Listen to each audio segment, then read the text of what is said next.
The morning started like any other in the small mountain village. Martha woke up before sunrise, just as she had done every day for the past 12 years of marriage. She lit the wood stove, started the coffee, and began preparing breakfast for her husband Robert and his mother who lived with them, but something felt different today. Robert barely looked at her when he came to the kitchen. His mother, old Mrs. Henderson, whispered something to him and then gave Martha a cold stare.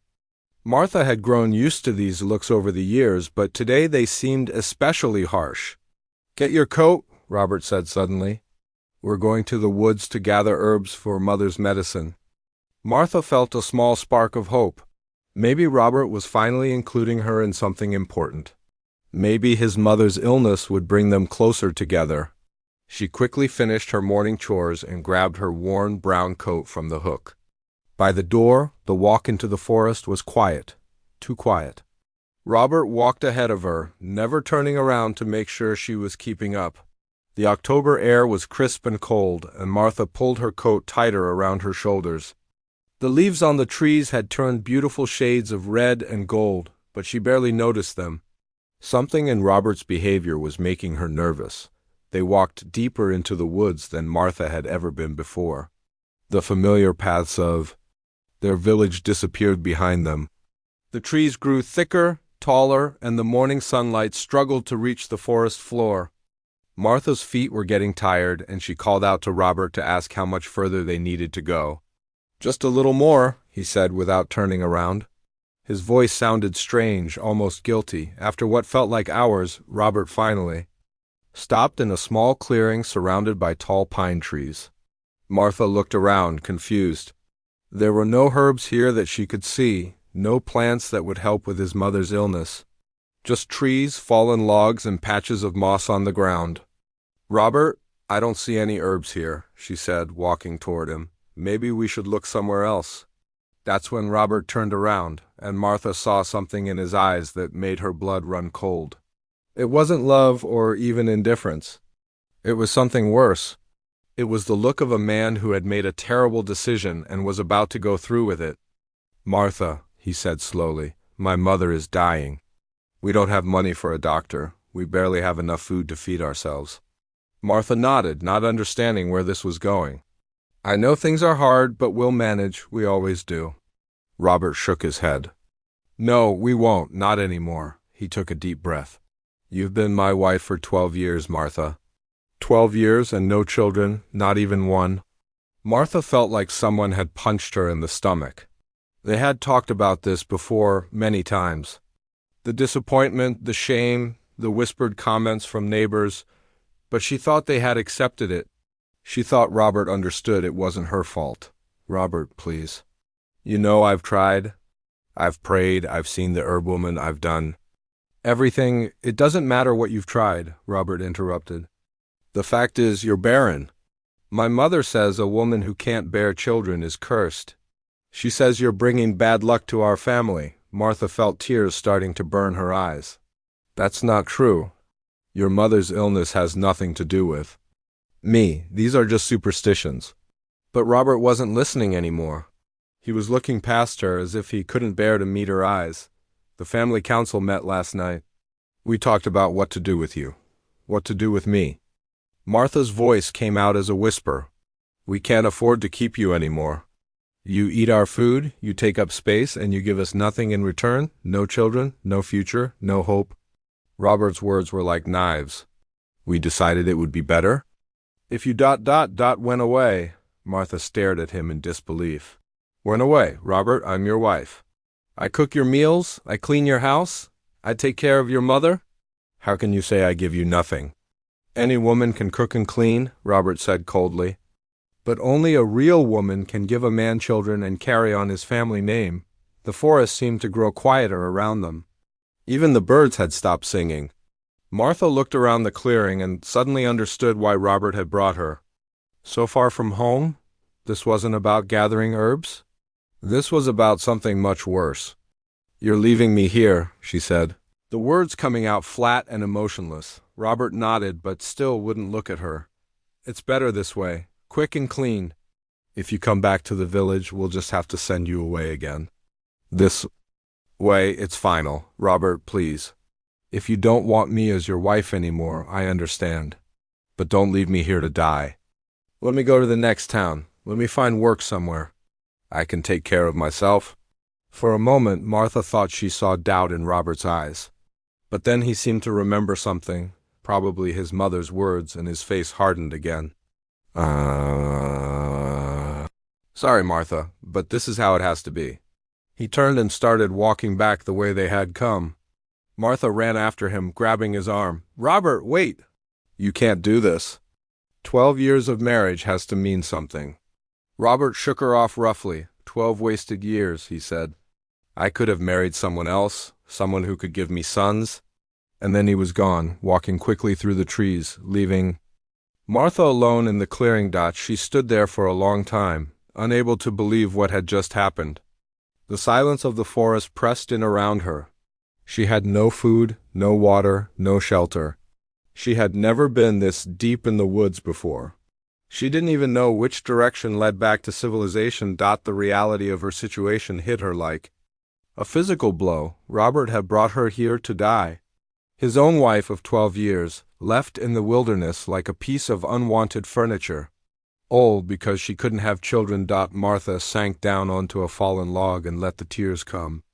They were tears of shock, of betrayal, of fear, but also something else, anger, deep, burning anger at the unfairness of it all. She had been a good wife. She had been faithful, hardworking, caring. She had nursed Robert through illness, had put up with his mother's meanness, had made their house a home with her own hands, and this was her reward.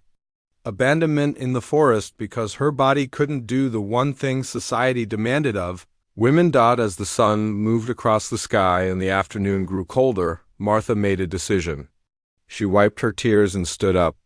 If Robert and his family wanted her to die out here, they were going to be disappointed. She had survived poverty as a child. She had survived 12 years of shame and disappointment. And she would survive this too. She didn't know how yet, but she would find a way. She was stronger than they thought. And maybe, just maybe, being free from their judgment and cruelty would turn out to be a blessing instead of a curse. The forest was quiet, but Martha was no longer afraid of the silence. She was ready to fight for her life. The first night in the forest was the longest of Martha's life. She had found a spot between two large rocks that blocked some of the wind, but her thin coat wasn't enough to keep her warm.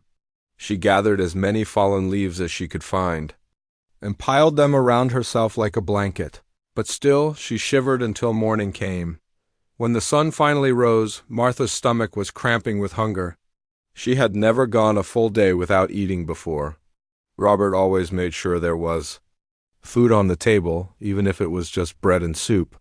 Now, looking around at the trees and bush, she realized she had no idea what was safe to eat and what might kill her, but her grandmother's voice came back to her from long ago, when Martha was just a little girl.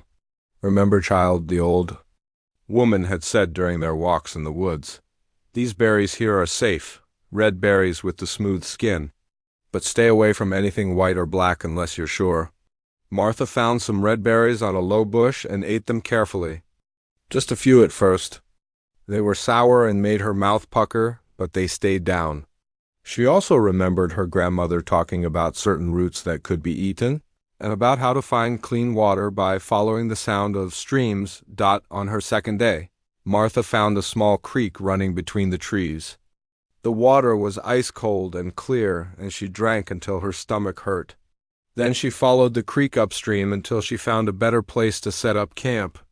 There was a large fallen tree that created a natural windbreak, and nearby she found more berry bush. Building a shelter was harder than she expected. Martha had watched Robert work with wood many times, but she had never done it herself. Her hands were soft from years of indoor work, and they quickly became cut and bloody from handling rough branches and thorns. But she kept working, dragging fallen branches to lean against the big tree trunk. She stuffed the gaps with leaves and moss, creating walls that blocked most of the wind. The hardest part was making fire. Martha had lit the wood stove at home countless times, but that was with matches and dry kindling that Robert prepared. Here in the damp forest, everything was wet from morning dew and recent rain. She tried rubbing sticks together like she had heard about, but her hands cramped and blistered before she could create even a spark. For 5 days, Martha lived without fire. She ate berries and roots raw, drank creek water, and shivered through the cold nights wrapped in layers of leaves. Her body grew weaker each day, and she began to wonder if Robert had been right. Maybe she was meant to die out here, but on the 6th morning, Martha found something that changed everything. Hidden under a pile of rotting leaves, she discovered the remains of an old campsite. Someone else had been here before, maybe hunters or travelers. Most of their things were gone or ruined, but there was one precious item left behind, a small metal box with flint and steel inside. Martha's hands shook as she gathered the driest twigs and leaves she could find. It took her most of the morning, but finally a tiny spark caught in a nest of pine needles. She blew gently, her heart pounding, until a small flame appeared. Soon she had her first real fire in almost a week. The warmth felt like a miracle. Martha sat as close to the flames as she dared, feeling life come back into her frozen fingers and toes. That night she slept better than she had since Robert left her. The fire kept the worst of the cold away, and the light seemed to keep wild animals at a distance. With fire came new possibilities. Martha could now cook the roots she found, making them easier to digest. She could boil water from the creek to make it safer to drink. She could dry berries by the fire to save for later. Most importantly, she could signal for help if anyone came looking, but as days turned into weeks, Martha realized that no one was coming to look for her. Robert and his family probably told the village that she had run away, or maybe they said she died of illness. Either way, they clearly didn't want her found. The weather was getting colder as October moved toward November. Martha's clothes were wearing thin, and she had lost so much weight that her dress hung loose on her frame. She learned to set simple traps for small animals, using techniques she half remembered from stories her father used to tell. Most of the time the traps came up empty, but occasionally she caught a rabbit or squirrel that provided precious meat and fur. Every day was a struggle. Finding food took most of her time and energy. Keeping the fire going required constant attention. Her shelter leaked when it rained, and strong winds sometimes tore away branches she had carefully placed. There were days when Martha cried from exhaustion and loneliness, when she wondered if it would be easier to just give up. But something inside her refused to quit. Maybe it was stubbornness, or maybe it was anger at Robert for abandoning her. Or maybe it was simply the human will to survive. Whatever it was, it kept Martha going when everything else told her to stop. She began to notice things about the forest that she had never seen before. Which plants grew where, and what that meant about the soil and water. How different birds behaved when storms were coming. Where the safest places were to find shelter. The forest was becoming less of a frightening wilderness and more of a place she could understand. Martha also discovered that she was stronger than she had ever imagined. Her soft hands became tough and calloused. Her weak arms grew stronger from carrying wood and water. Her scared mind became sharper and more alert. She was becoming a different person than the timid wife who had been abandoned 3 weeks ago. One morning, Martha woke to find frost covering everything in the clearing. Winter was coming fast, and she knew her simple shelter wouldn't be enough to survive the deep cold and heavy snows.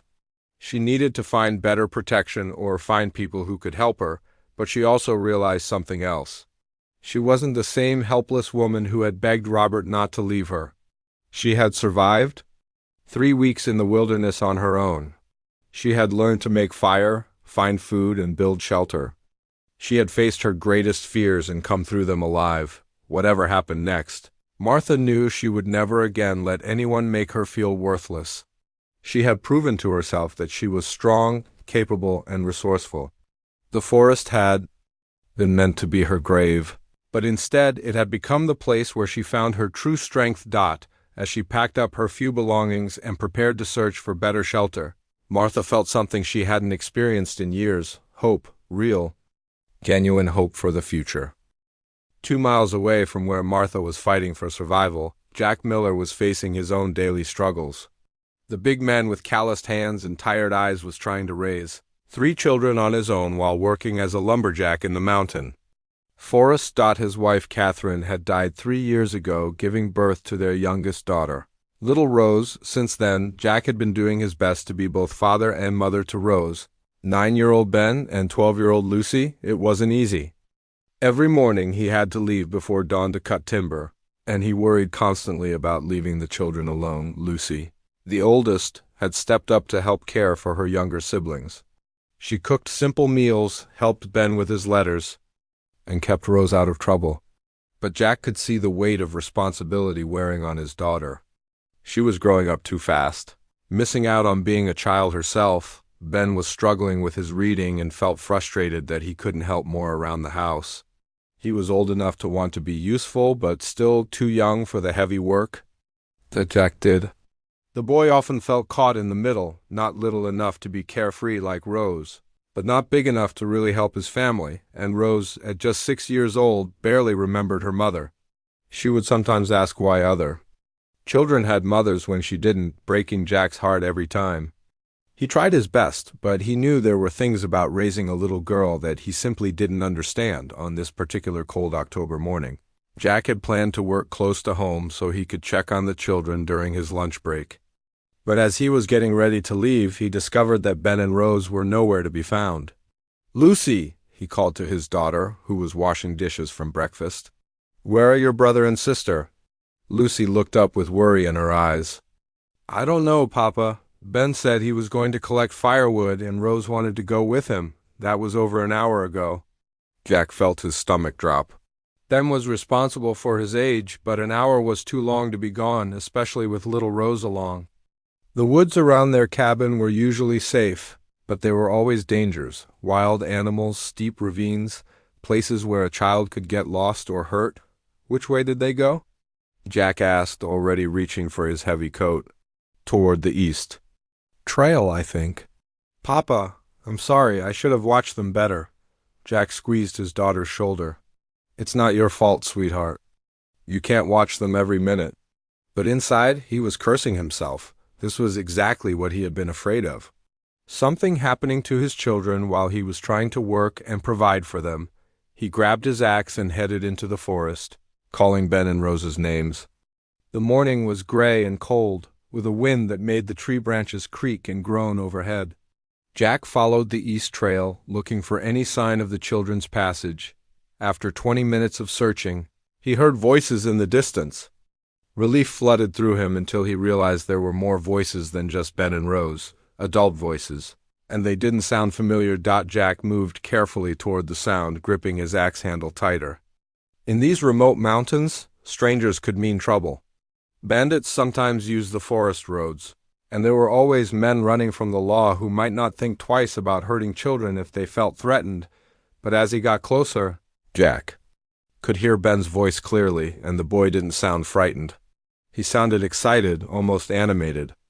And Rose was talking too, in her chattering way that meant she felt safe and curious about something.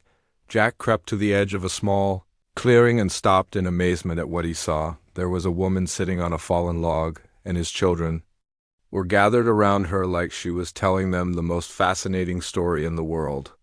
The woman was thin, too thin, and her clothes were dirty and torn. Her dark hair was tangled, and her face was gaunt with hunger. But her eyes were kind as she listened to Rose chattering about something, and when she smiled at Ben, her whole face lit up.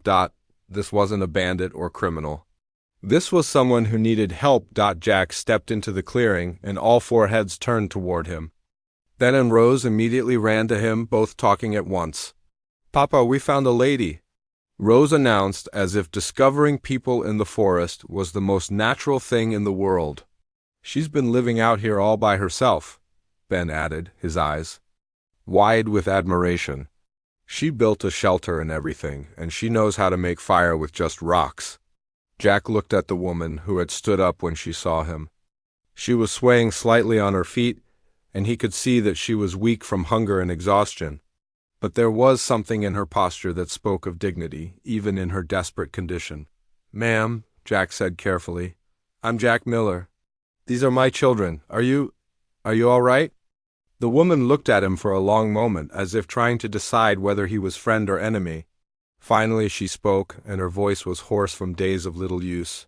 "I'm Martha Henderson. And no, I'm not all right, but I'm alive, which is more than some people wanted." There was a story behind those words, Jack could tell, a painful one. He glanced at his children, who were still looking at Martha with fascination and concern. "Are you hurt?" he asked. "Do you need help?" Martha almost laughed, but it came out as more of a sob. "I need a lot of help, but I don't have any way to pay for it, and I don't have anywhere to go." Jack studied her face and saw something that reminded him of his own struggles. The look of someone who was trying their best, but fighting against impossible odds. The look of someone who had been knocked down by life, but was still trying to get back up. "Ben, Rose, go gather some of that firewood you were supposed to be collecting," he said gently. "Stay where I can see you." When the children moved away, Jack stepped closer to Martha. Up close, he could see just how bad her condition really was. Her lips were cracked, her hands were cut and infected, and she was shivering despite the fact that the day wasn't that cold. "Ma'am, I don't know what happened to you, and you don't have to tell me if you don't want to. But you need food and shelter, and winter's coming fast. I've got a cabin about 2 miles from here. It's not fancy, but it's warm and dry." Martha stared at him in disbelief. "You don't know me." "I could be anyone. Why would you help a stranger?" Jack thought about his own children and how he would hope someone would help them if they were ever lost and alone. "Because it's the right thing to do," he said simply.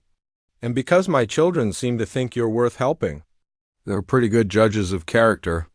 As if to prove his point, Rose came running back with a small armload of sticks, which she dropped at Martha's feet. "These are for your fire," the little girl announced. "Ben says you're probably cold." Martha looked down at the child's earnest face, and for the first time in weeks, tears of gratitude rather than despair filled her eyes. "Thank you," she whispered to Rose. Then she looked up at Jack. "Thank you all." Jack nodded and gently took Martha's arm to steady her. "Come on. Let's get you somewhere warm. We can figure out the rest later." As they walked slowly toward the cabin, with Ben and Rose dancing around them asking 100 questions, Jack couldn't help but think that maybe this unexpected meeting was exactly what both Martha and his family needed. The first thing Martha noticed about Jack's cabin was how it smelled like home. Wood smoke, coffee, and the warm scent of bread that Lucy had baked that morning. It was such a contrast to the cold, damp forest that Martha almost started crying. Again, Jack led her to a small room off the main living area. It had been Catherine's sewing room when she was alive, but now it just held extra blankets and odds and ends. There was a narrow bed with a thick quilt and a small window that looked out toward the forest. "You can rest here," Jack said quietly. "Lucy will bring you some soup in a bit. You look like you haven't eaten a real meal in weeks."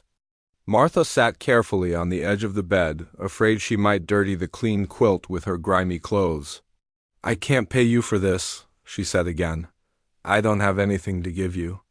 "I'm not asking for payment," Jack replied. "Right now, you just need to get better. We can worry about everything else later." Over the next few days, Martha drifted in and out of sleep as her body tried to recover from weeks of starvation and exposure. Lucy brought her warm soup and fresh bread, sitting quietly beside the bed while Martha ate. The girl reminded Martha of herself at that age, serious and responsible beyond her years. Ben would peek into the room sometimes, bringing small gifts, a smooth rock he had found, a pretty feather, a flower that was still blooming despite the cold weather.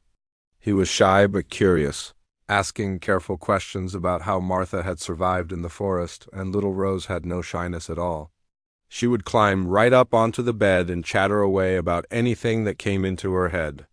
She told Martha about the chickens in their yard, about how her doll had lost an arm, about how she missed having a mama, but Papa tried his best. Jack checked on Martha several times each day, but always from the doorway, never getting too close. Martha could see the worry in his eyes, not just for her health, but for what her presence might mean for his family. He was being kind, but he was also being careful. She couldn't blame him for that. By the end of the first week, Martha was strong. enough to sit up for longer periods and help with small tasks. Lucy was trying to mend a torn shirt for Ben, but her stitches were uneven and loose. Martha watched for a while, then gently asked if she could show Lucy a different way to do it. "My grandmother taught me to sew when I was about your age," Martha sighed, taking the shirt and demonstrating how to make smaller, stronger stitches. She said that mending clothes well was just as important as making new ones because it showed you cared about making things last. Lucy watched intently, then tried the technique herself. Her stitches immediately looked neater and more secure. "That's much better," she said with satisfaction. "Will you show me how to darn socks too? Ben's are full of holes, and I can never make the patches look right." As the days passed, Martha found herself naturally falling into the rhythm of the household. She helped Lucy with cooking and cleaning, taught Ben better ways to organize his letters when he practiced writing, and told Rose stories during the long evening hours. The children had been hungry for adult attention, Martha realized. Jack worked hard to provide for them, but he was gone most of each day cutting timber. Lucy had been trying to fill the role of mother as well as sister, and it was too much for a 12-year-old girl to handle. Martha had always thought her inability to have children was her greatest failure. But now she was discovering that she had a natural instinct for nurturing that had never had a chance to show itself. With these 3 motherless children, she felt useful and needed in a way she never had before. One evening, after the children were in bed, Jack sat with Martha by the fireplace. It was the first time they had really talked alone since he brought her to the cabin. "You're good with them," he said quietly, watching the flames dance in the hearth. "They're happier than they've been since Catherine died." Martha felt a warm glow at his words. "They're wonderful children." "You've done a good job raising them?" Jack shook his head. "I've done my best, but I know it's not enough. Lucy shouldn't have to take care of her brothers like she does. Ben needs someone to help him with his lessons. And Rose—" His voice trailed off. "Rose needs a mother's touch," Martha finished gently. "Yeah, but I can't give her that, and I can't afford to hire help. Most women in these parts have their own families to worry about." They sat in comfortable silence for a while, both thinking about the complicated situation they found themselves in. Finally, Martha spoke. "Jack, I need to tell you why I was in the forest, why I was alone out there." Jack looked at her steadily. "Only if you want to. It's your business." But Martha found that she did want to tell him. Maybe it was because he had shown her such kindness without asking questions.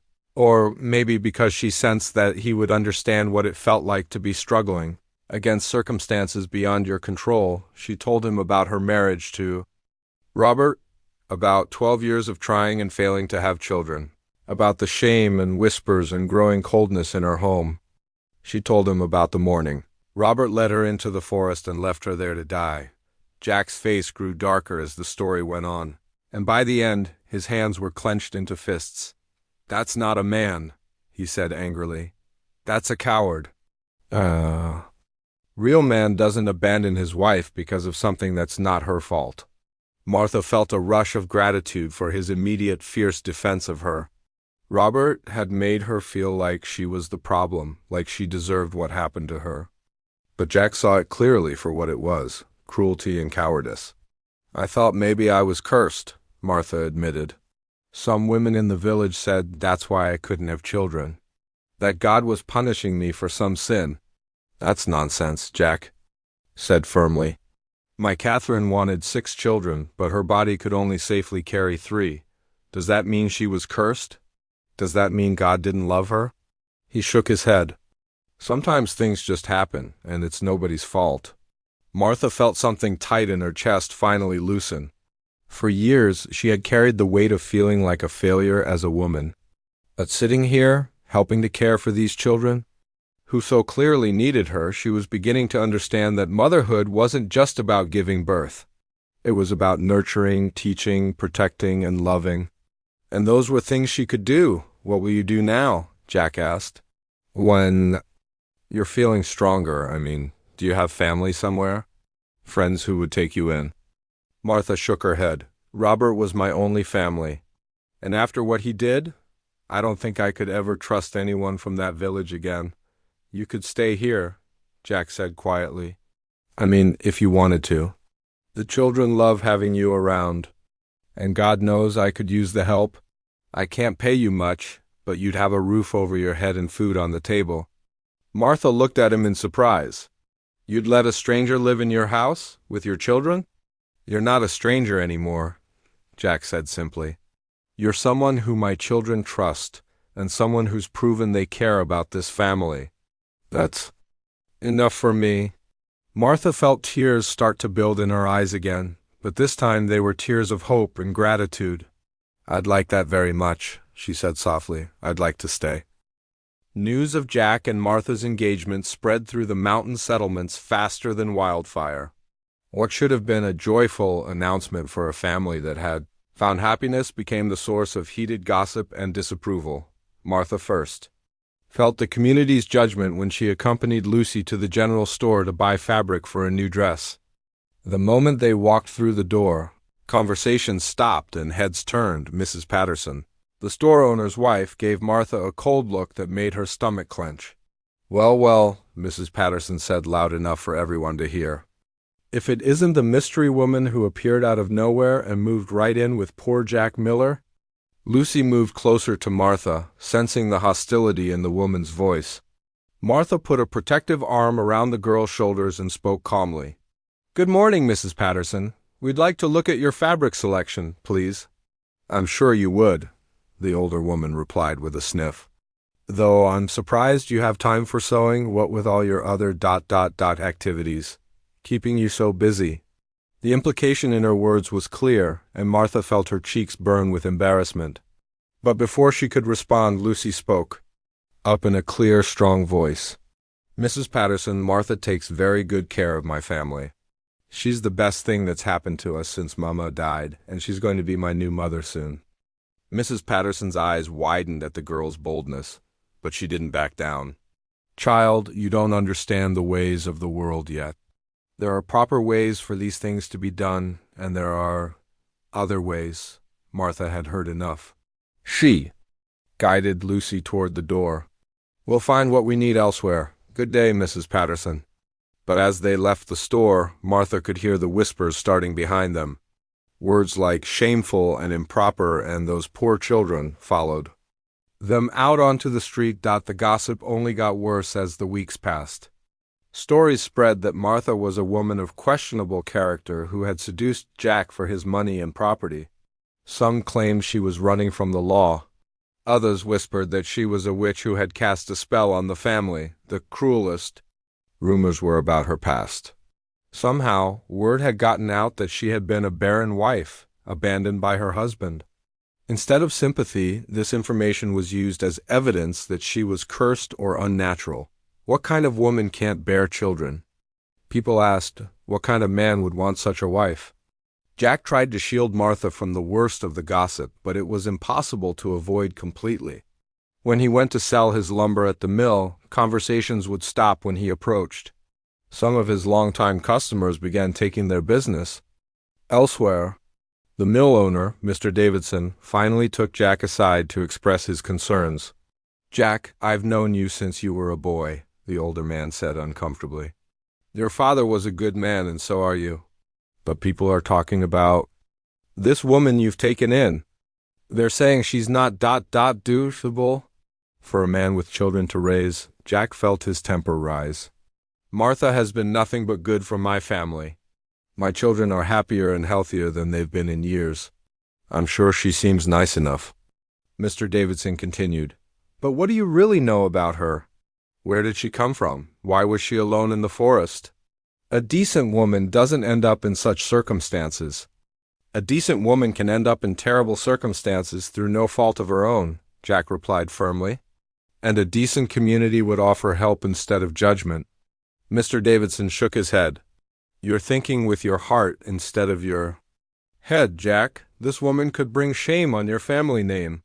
Think about your children's future. Who will want to marry Lucy if her stepmother is a woman of questionable reputation? Jack wanted to argue further, but he could see that Mr. Davidson's mind was made up. And unfortunately, the mill owner wasn't. The only one who felt this way. The situation came to a head on a Sunday morning when Reverend Thompson arrived at their cabin unannounced. The preacher was a stern man who believed in rigid moral codes and wasn't afraid to confront what he saw as sinful behavior. Martha was in the kitchen preparing Sunday dinner when she heard the knock at the door. Jack answered it, and she could immediately hear the tension in the voices from the front room. Lucy, Ben, and Rose gathered around Martha nervously, sensing that something was wrong. "Jack Miller," Reverend Thompson's voice carried clearly through the cabin. "I've come to discuss a matter of grave concern to our community." "What concern would that be, Reverend?" Jack replied, his voice carefully controlled. "This woman you've taken into your home without the blessing of marriage, this arrangement. You've made that goes against all Christian decency." Martha felt her heart sink. She had known this confrontation was coming, but she had hoped they could avoid it until after the wedding. "Martha is going to be my wife," Jack said firmly. "We're planning to marry as soon as arrangements can be made." "Planning to marry," the preacher repeated, "but living in sin in the meantime. Do you have any idea what kind of example you're setting for your children? What kind of message you're sending to the community?" Martha couldn't listen anymore. She walked to the front room, with the 3 children trailing behind her like a protective guard. Reverend Thompson looked at her with obvious disapproval, taking in her simple dress and work-roughened hands. "So, you're the woman causing all this trouble," he said without preamble. "I'm Martha Henderson," she replied calmly. "And I'm not causing trouble for anyone. I'm helping to care for 3 children who needed a mother's love." 3 children who already had a mother until God called her home, Reverend Thompson said sharply. Children who don't need to be corrupted by a woman of questionable morals. That was too much for Martha. She had endured weeks of whispers and stares, had listened to people question her character without knowing anything about her story. But she would not stand there and let this man suggest that she was corrupting the children she loved. "Reverend Thompson," she said, her voice steady but strong, "you don't know me or my circumstances. You don't know what brought me to this family or how much I care for these children. But I know what Christian charity looks like, and this isn't it." The preacher's face reddened. "How dare you lecture me about Christian charity? You're living in adultery, setting a shameful example for impressionable young minds." "I'm living in a house where children are fed, clothed, educated, and loved," Martha replied. "I'm helping a widowed father raise his family with dignity and hope. If that's shameful to you, then perhaps we have different ideas about what Christianity means." Little Rose had been listening to the adult conversation with wide, worried eyes. Now she stepped forward and took Martha's hand. "Mama, Martha isn't bad," she said in her clear, innocent voice. "She makes us feel safe and happy. She reads us stories and fixes our clothes and hugs us when we're scared." "That's what mamas do," Ben nodded agreement. "She helped me learn to read better. And she never gets angry when I make mistakes." Lucy, the eldest and most aware of the social implications, spoke last. "Martha has been nothing but good to our family. If people can't see that, then they're the ones with the problem, not her." Reverend Thompson looked at the children with surprise. He had expected to find them corrupted or confused by Martha's presence. Instead, he saw 3 healthy, well-cared-for children who were clearly devoted to the woman he had come to condemn, but his rigid beliefs wouldn't allow him to admit he might be wrong. "Children don't understand the complexities of adult morality," he said dismissively. "Jack, I'm giving you 1 week to send this woman away, or I'll have no choice but to speak to the congregation about this situation." "Then speak to them," Jack said, moving to stand beside Martha. "Tell them about a woman who was abandoned and left to die, who survived through her own strength and courage. Tell them about how she's transformed my children's lives and brought joy back to our home. Tell them about how she's shown more Christian kindness in a few months than some people show in a lifetime." The preacher stared at them both, clearly not expecting such defiance. "You're making a mistake, Jack. Both of you. This will not end well." After he left, the family stood together in their front room, shaken but united.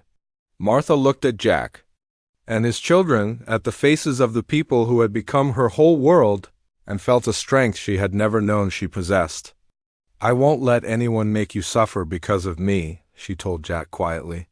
"And I won't let anyone drive away the best thing that's happened to this family," he replied. "We're in this together, Martha. Whatever comes next, we'll face it together." Rose tugged on Martha's skirt. "Are you still going to be our mama?" she asked. WORIEDL wide up. Martha knelt down and gathered all three children into her arms. "Nothing and no one will keep me from being your mama," she promised. "Not if you want me to be." "We do," they said together, and Martha knew that whatever the community might think or say, she had found where she belonged. After Reverend Thompson's visit, Jack knew they couldn't wait any longer to make their marriage official. The community's disapproval was growing stronger each day, and he could see how the constant judgment was wearing on Martha, even though she tried to hide it. "We're getting married this week," he announced that evening after the children had gone to bed. "I won't have people treating you like this anymore." Martha looked up from the shirt she was mending. "Jack, you don't have to rush because of what people are saying. I can handle their gossip." "I know you can handle it," Jack replied. "You're stronger than any of them, but you shouldn't have to. And besides," he added with a small smile, "I don't want to wait anymore." "Do you?" Martha set down her sewing and really looked at him. Over the months they had lived together, she had watched Jack's kindness with his children, his patience when teaching Ben to use tools, his gentle way of comforting Rose after nightmares. She had seen him work from dawn to dusk to provide for his family, never complaining about the burden of raising three children alone, but more than that, she had seen how he looked at her, not with pity or obligation, but with genuine warmth and growing affection. When he came home from work each day, his face would light up when he saw her. When she laughed at something one of the children said, he would watch her with soft eyes.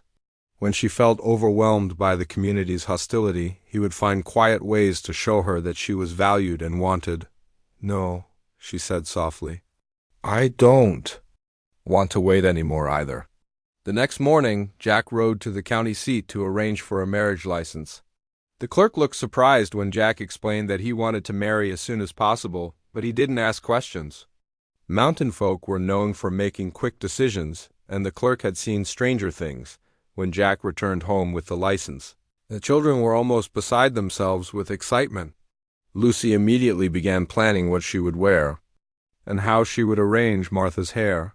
Ben wanted to know if there would be a party with cake, and Rose kept asking if she could call Martha Mama officially after the ceremony. "You can call me whatever feels right to you," Martha told her, "but yes, after the wedding, I'll legally be your stepmother." "What's the difference between a stepmother and a regular mother?" Rose asked with the direct curiosity of a 6-year-old. Martha thought about it carefully. "Well, a regular mother is the one who gave birth to you. But a stepmother is someone who chooses to love you and take care of you. Both kinds of mothers love their children just as much."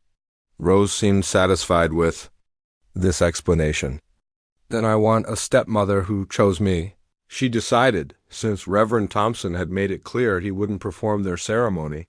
Jack arranged for the justice of the peace from the county seat to come to their cabin. The man was practical and straightforward, more interested in making sure the paperwork was correct than in judging their circumstances. Martha had worried about what to wear. Her few dresses were simple and practical, suitable for housework, but hardly special enough for a wedding. But Lucy had an idea. "Mama had a dress," she said shyly. "A blue one that she wore to church. It's packed away in the trunk in Papa's room. I think she would want you to wear it." Jack looked uncertain when Lucy mentioned Catherine's dress, and Martha quickly shook her head. "Oh, Lucy, that's very sweet, but I couldn't. That dress belongs to your mother's memory." But Jack surprised her. "Catherine would have liked you," he said quietly. "She would have been glad to know that someone who cared about her children was wearing her dress. If you want to wear it, I think that would be fitting." The dress was beautiful, a deep blue with tiny white flowers embroidered around the neckline. It fit Martha almost perfectly, just a little loose from her months of hard living in the forest, Lucy helped her take it in, and they decided that the slight alterations made it specially hers. On the morning of the wedding, Martha woke before dawn feeling nervous and excited. She had never imagined getting married in a forest cabin, with no guests except 3 children and a practical country official. But as she put on Catherine's blue dress and Lucy braided wildflowers into her hair, she realized this was exactly the kind of wedding she wanted. Simple, genuine, and surrounded by the people who mattered most. The justice of the peace arrived. At noon, a middle-aged man named Mr. Roberts, who seemed impressed by the obvious love between Jack and his children. He set up his papers on the kitchen table and asked Martha and Jack to stand before him. "We're gathered here today to join this man and woman in marriage," he began in a formal voice that seemed too big for the small cabin, but then Rose interrupted. "Are we gathered too?" she asked. "Because we're here and we want Martha to be our mama." Mr. Roberts smiled, his formal demeanor softening. "Yes, young lady, you're definitely gathered here too. This marriage is about creating a family, not just joining 2 people." As Jack and Martha spoke their vows, the children stood close beside them. Lucy held a bouquet of wildflowers she had picked that morning. Ben had slicked down his hair with water until it lay flat against his head, and Rose clutched her favorite doll, whispering to it that Mama Martha is getting married to Papa. When Jack promised to love and honor Martha for the rest of his life, his voice was steady and sure. When Martha promised to cherish Jack and his children, to be faithful in good times and bad, her voice rang with conviction. The moment that meant the most to Martha came when Mr. Roberts asked if anyone had objections to the marriage. Instead of the traditional silence, Rose piped up again. "I object," she announced loudly. Everyone looked at her in surprise. "Rose, what?" Jack began. "I object to waiting any longer." The little girl continued. "I want them to be married right now, so Martha can be my real mama." Mr. Roberts laughed heartily. "Well, I think we can accommodate that objection. Jack, do you take Martha to be your wife?" "I do." "Martha, do you take Jack to be your husband?" "I do." "Then by the power vested in me by the state, I pronounce you husband and wife. Jack, you may kiss your bride." The kiss was gentle and sweet, full of promise for their future together. When they separated, the children cheered and clapped as if they were at the grandest wedding in the world. After Mr. Roberts left with his fee and their signed marriage certificate, the new family sat down to a special dinner that Martha and Lucy had prepared together. There was roasted chicken, fresh bread, vegetables from their garden, and a cake that Lucy had somehow managed to make without Martha noticing. "Are you happy, Mama Martha?" Rose asked as they were finishing dinner. Martha looked around the table. At her new family, Jack's eyes were warm with contentment. Lucy was glowing with satisfaction at successfully planning the wedding. Ben was already making plans for improvements he wanted to make to the cabin now that Martha was officially staying forever. "I'm very happy," Martha said truthfully. "Happier than I ever thought I could be." That night, as she and Jack sat on their front porch as husband and wife, Martha thought about the long journey that had brought her to this moment. She had been abandoned in the forest as a woman who was considered worthless. But she had emerged from those woods to find a family that treasured her exactly as she was. "Do you think we'll be able to make this work?" she asked Jack quietly. "Marriage, I mean, building a life together." Jack took her hand and squeezed it gently. "Martha, we've already been making it work for months. The only difference now is that it's official and no one can say we don't belong together. What about the community? They're not going to suddenly accept me just because we're married. Some of them will come around when they see how good you are for this family," Jack sighed. "And the ones who don't, well, their opinion doesn't matter as much as what we think of each other." As if to prove his point, they heard Rose's voice drifting from her bedroom window as she talked to her doll in the darkness. "Today, Mama Martha married Papa, so now she's my real mama forever and ever. She can't ever leave, even if mean people say bad things about her, because she belongs to us now, and we belong to her." Martha smiled, feeling a peace she had never known before. Rose was right. They belonged to each other now, and that was stronger than any gossip or judgment the community could offer. After Reverend Thompson's visit, Jack knew they couldn't wait any longer to make their marriage official. The community's disapproval was growing stronger each day, and he could see how the constant judgment was wearing on Martha, even though she tried to hide it. "We're getting married this week," he announced that evening after the children had gone to bed. "I won't have people treating you like this anymore." Martha looked up from the shirt she was mending. "Jack, you don't have to rush because of what people are saying. I can handle their gossip." "I know you can handle it," Jack replied. "You're stronger than any of them, but you shouldn't have to. And besides," he added with a small smile, "I don't want to wait anymore." "Do you?" Martha set down her sewing and really looked at him. Over the months they had lived together, she had watched Jack's kindness with his children, his patience when teaching Ben to use tools, his gentle way of comforting Rose after nightmares. She had seen him work from dawn to dusk to provide for his family, never complaining about the burden of raising 3 children alone, but more than that, she had seen how he looked at her, not with pity or obligation, but with genuine warmth and growing affection. When he came home from work each day, his face would light up when he saw her. When she laughed at something one of the children said, he would watch her with soft eyes. When she felt overwhelmed by the community's hostility, he would find quiet ways to show her that she was valued and wanted. "No," she said softly. "I don't want to wait anymore either." The next morning, Jack rode to the county seat to arrange for a marriage license. The clerk looked surprised when Jack explained that he wanted to marry as soon as possible, but he didn't ask questions. Mountain folk were known for making quick decisions, and the clerk had seen stranger things when Jack returned home with the license. The children were almost beside themselves with excitement. Lucy immediately began planning what she would wear and how she would arrange Martha's hair. Ben wanted to know if there would be a party with cake, and Rose kept asking if she could call Martha Mama officially after the ceremony. "You can call me whatever feels right to you," Martha told her, "but yes, after the wedding I'll legally be your stepmother." "What's the difference between a stepmother and a regular mother?" Rose asked with the direct curiosity of a 6-year-old. Martha thought about it carefully.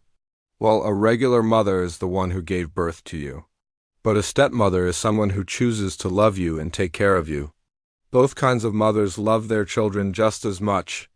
Rose seemed satisfied with this explanation. "Then I want a stepmother who chose me," she decided, since Reverend Thompson had made it clear he wouldn't perform their ceremony. Jack arranged for the justice of the peace from the county seat to come to their cabin. The man was practical and straightforward, more interested in making sure the paperwork was correct than in judging their circumstances. Martha had worried about what to wear. Her few dresses were simple and practical, suitable for housework, but hardly special enough for a wedding. But Lucy had an idea. "Mama had a dress," she said shyly. "A blue one that she wore to church. It's packed away in the trunk in Papa's room. I think she would want you to wear it." Jack looked uncertain when Lucy mentioned Catherine's dress, and Martha quickly shook her head. "Oh, Lucy, that's very sweet, but I couldn't. That dress belongs to your mother's memory." But Jack surprised her. "Catherine would have liked you," he said quietly. "She would have been glad to know that someone who cared about her children was wearing her dress. If you want to wear it, I think that would be fitting." The dress was beautiful, a deep blue with tiny white flowers embroidered around the neckline. It fit Martha almost perfectly, just a little loose from her months of hard living in the forest. Lucy helped her take it in, and they decided that the slight alterations made it specially hers on the morning of the wedding. Martha woke before dawn feeling nervous and excited. She had never imagined getting married in a forest cabin, with no guests except 3 children and a practical country official. But as she put on Catherine's blue dress and Lucy braided wildflowers into her hair, she realized this was exactly the kind of wedding she wanted. Simple, genuine, and surrounded by the people who mattered most. The justice of the peace arrived. At noon, a middle-aged man named Mr. Roberts, who seemed impressed by the obvious love between Jack and his children, He set up his papers on the kitchen table and asked Martha and Jack to stand before him.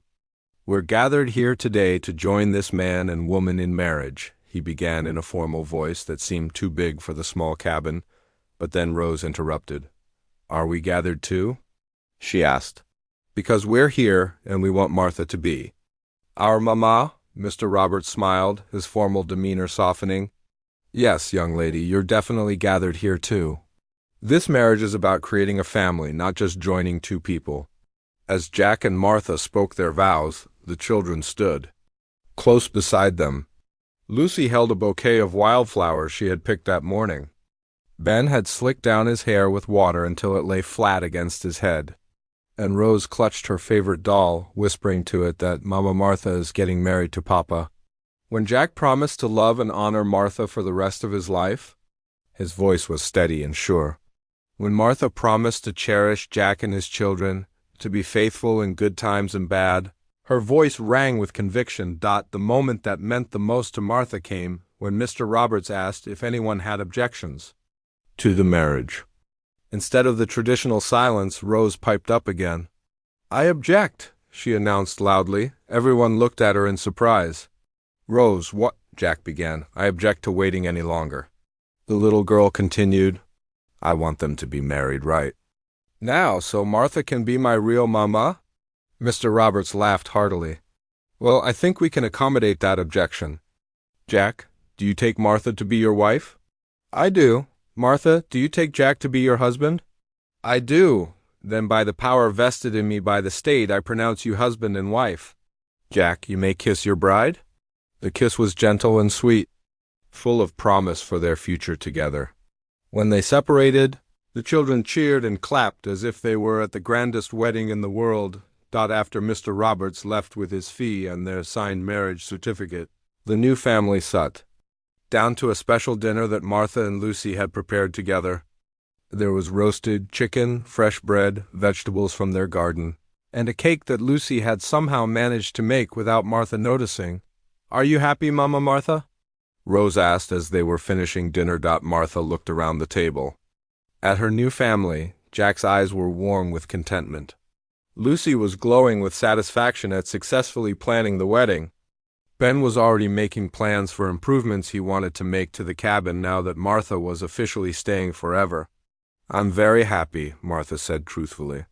"Happier than I ever thought I could be." That night, as she and Jack sat on their front porch as husband and wife, Martha thought about the long journey that had brought her to this moment. She had been abandoned in the forest as a woman who was considered worthless. But she had emerged from those woods to find a family that treasured her exactly as she was. "Do you think we'll be able to make this work?" she asked Jack quietly. "Marriage, I mean, building a life together." Jack took her hand and squeezed it gently. "Martha, we've already been making it work for months. The only difference now is that it's official and no one can say we don't belong together. What about the community? They're not going to suddenly accept me just because we're married. Some of them will come around when they see how good you are for this family," Jack sighed. "And the ones who don't, well, their opinion doesn't matter as much as what we think of each other." As if to prove his point, they heard Rose's voice drifting from her bedroom window as she talked to her doll in the darkness.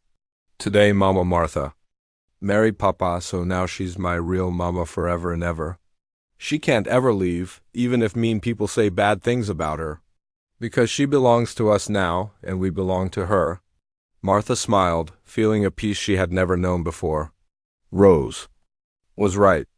They belonged to each other now, and that was stronger than any gossip or judgment the community could offer. 5 years had passed since Martha Miller first walked into the small mountain settlement as Jack's wife, and the woman who emerged from that experience was barely recognizable as the broken person who had been abandoned in the forest. The changes were visible everywhere. The Miller cabin had grown into a proper home with Jack's skilled carpentry and Martha's careful planning. There was now a larger kitchen with windows that let in the morning light, separate bedrooms for the children, and a front porch where the family gathered in the evenings. Martha's herb garden flourished behind the house, providing medicines for their family and neighbors who had learned to respect her. knowledge, but the most dramatic changes were in the people themselves. Lucy had grown into a confident 16-year-old who helped teach younger children in the settlement. Under Martha's guidance, she had learned not just domestic skills, but also how to read poetry, work with numbers, and think for herself. When young men came calling, Lucy evaluated them with the wisdom of someone who had been taught that her worth wasn't determined by marriage alone. Ben, now 14, was tall and strong like his father, but gentle like his stepmother. He had become an excellent student and showed real talent for woodworking. More importantly, he had grown up seeing his father treat Martha as an equal partner, learning that marriage should be based on respect and mutual support rather than dominance, and Rose, now 11, barely remembered a time when Martha wasn't her mother.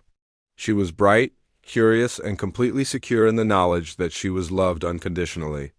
When other children sometimes teased her about having a stepmother instead of a real mother, Rose would simply say, "My mama chose to love me, which makes it extra special." Martha herself had become a pillar of the mountain community, though the path to acceptance hadn't been easy. The first breakthrough came during the terrible winter when little Tommy Watson came down with a fever that wouldn't break. His parents had tried everything they knew, and the doctor was 3 days' ride away through dangerous snow-covered roads. Someone remembered that. Martha Miller seemed to know about herbs and healing. Desperate, Tommy's father came to the Miller cabin asking for help. Martha didn't hesitate. She gathered her supplies and spent 3 days nursing the boy back to health with herbal teas, cool compresses, and the kind of gentle care that only someone who truly understood children could provide. Word spread quickly about Martha's healing skills. Soon, other families were asking for her help with sick children, difficult births, and mysterious ailments that the traveling doctor couldn't cure. Martha never asked for payment, but grateful families brought eggs, vegetables, cloth, and other useful items. More importantly, they brought respect. It became harder to whisper about Martha's questionable character when she was the one sitting up all night with your feverish child. It was difficult to question her morals when she was the person who helped deliver your baby safely or eased your grandmother's pain in her final days. The second major change in how people viewed Martha came through the children she had helped raise. Lucy, Ben, and Rose Miller were widely acknowledged to be among the most well-behaved, educated, and kind children in the region. If Martha was such a bad influence, people began to wonder, how had she produced such good results? Even Reverend Thompson, who had initially opposed Martha's presence so strongly, was forced to acknowledge her positive impact on the community. When he fell ill with a lung infection that lasted for weeks, it was Martha who brought him healing teas and broths, never mentioning their past conflict. Her care helped him recover when others feared he might die. "Perhaps I was hasty in my judgment," he admitted to Jack one Sunday after church. "Your wife has shown herself to be a woman of Christian charity, regardless of her unconventional arrival in our community." Jack simply nodded, though privately he thought it was about time the Reverend recognized what had been obvious to anyone who actually knew Martha. The Miller family's prosperity grew along with their acceptance in the community. Jack's reputation as an honest, skilled lumberjack was enhanced by Martha's contributions. She kept meticulous records of their finances, helped him negotiate better prices for his lumber, and managed their household so efficiently that they were able to save money for improvements and emergencies. They built a larger barn, bought more chickens, and started raising a few pigs. Martha's vegetable garden expanded each year, providing not only food for their table, but surplus to trade with neighbors. The children learned the value of hard work and careful planning, but they also learned that prosperity meant responsibility to help others when possible. One autumn day, as Martha was preserving vegetables for the winter, a familiar figure appeared at their front gate. She looked up from her work to see Robert Henderson, her former husband, standing uncertainly on the path to their cabin. Martha's first instinct was to call for Jack, but then she stopped herself. She was no longer the helpless woman Robert had abandoned. She was Martha Miller now, wife and mother, healer and community member. She could handle this encounter on her own terms. "Robert," she said calmly, continuing to work with her vegetables, "what brings you to my home?" Robert looked older, thinner, and much less sure of himself than Martha remembered. His clothes were shabby, and there was a defeated look in his eyes that suggested life hadn't been kind to him since their last meeting. "Martha," he said hesitantly, I heard you were living here. I wanted to see ... wanted to talk to you." "About what?" Martha's voice was polite but distant. She felt no anger toward this man anymore, but she felt no warmth either. He was simply a stranger who had once been part of her old life. "My mother died last winter," Robert said. "The cabin seems so empty now. I've been thinking about ... About the past? About what I did to you?" Martha set down her knife and looked at him directly. "What you did to me was try to leave me to die in the forest because you thought I was worthless. Is that what you came here to discuss?" Robert flinched at her blunt words. "I know what I did was wrong. I was desperate and scared, and I listened to my mother's superstitions instead of thinking for myself. I came to ... to apologize, and to ask if you might consider ... coming back." The request was so absurd that Martha almost laughed. Coming back? To what? To a man who abandoned his wife when she needed him most? To a life where I was valued only for what my body could produce? "I know I don't deserve another chance," Robert said miserably. "But I'm alone now, and I realize that what we had together was better than what I have now." Martha looked toward the cabin, where she could hear Lucy helping Rose with her lessons while Ben worked on a carpentry project with Jack. She thought about the life she had built here, the children who called her mother, the husband who treated her as a partner, the community that had learned to value her contributions. "Robert," she said gently, "what we had together wasn't love. It was just two people trying to meet other people's expectations. I'm not the same woman you knew, and I wouldn't want to be her again even if I could." "You look happy," Robert admitted, glancing toward the sounds of family life coming from the cabin. "I am happy. Happier than I ever was in our marriage, if I'm being honest." Martha picked up her knife and resumed her work. "I hope you find your own happiness, Robert, but it won't be with me." Robert stood there for a few more minutes, seeming to understand that this really was goodbye. Finally, he nodded and turned to leave. "I'm glad you survived," he said quietly. "I'm glad you found a better life." After he left, Martha continued working, feeling a sense of closure she hadn't realized she needed. The frightened, desperate woman who had begged Robert not to leave her in the forest was truly gone.